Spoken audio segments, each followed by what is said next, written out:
थाना कोसार में आज मेरी 20वीं बेल हुई है। 13 पिंडी से हुई, 7 पहले, और आज ये 19, 20 और मंडे को पता लगेगा। क्योंकि ऐसे लगता है वाकई जो कल जज साहब ने कहा कि चिल्ला भारी पड़ गया है। सुना है कि 66 केसेस और हैं। मेरे पास तो इतने जमानती नहीं। मैंने जज साहब से जाती दरखास्त की और शुक्र है कि सस्ती जमानत हो गई। और अल्लाह बहुत बड़ा है।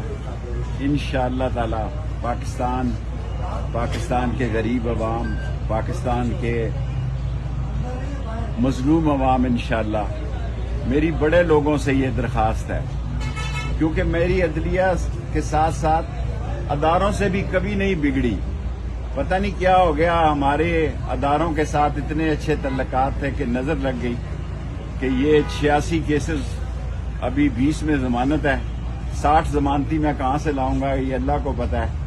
लेकिन मेरी दरखास्त जरूर है बड़े लोगों से कि जो लोग बेचारे बेगुनाह हैं, मैं हल्फ देने के लिए तैयार हूं। कई लोग अंदर बेगुनाह हैं, उनके पास जमानती भी नहीं है। अगर जमानत पर बाहर आते हैं तो उन गरीबों को, छाबड़ी वाले को,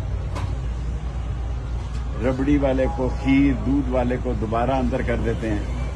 और कोई कौम जिंदा नहीं रह सकती अगर उसके अदारों के साथ अच्छे तल्लकात ना हो। अदारे जो हैं वो हमारी इज्जत का निशान है, और हम पे ये फर्ज आयदा है। दुनिया में जो इंटरनेशनल सियासत बिगड़ रही है, इसमें और लाजम है कि हमारा अदारों के साथ एक यकजहती का बेहतर रिश्ता हो। लेकिन इतना जरूर कहता हूं कि 73 साल मेरी उम्र है और 86 केसेस। मैं चिल्ला जिस दिन गया उस दिन हाई कोर्ट का मेरे पास बयान है, मेरे ऊपर कोई केस नहीं था। और जैसा कल जज साहब ने कहा कि शायद चिल्ला उल्टा पड़ गया, तो 66 केस वहां से हो गए हैं। 66 और 20, 86 केसेस में अल्लाह मदद करेगा। अल्लाह इज्जत देता है, अल्लाह बादशाह है। बाकी तमाम चीजें आर्जी हैं, तमाम इक़्तिदार आर्जी हैं। व तइज़्ज़ु मन तशा व तुज़िल्लु मन तशा बियदिक।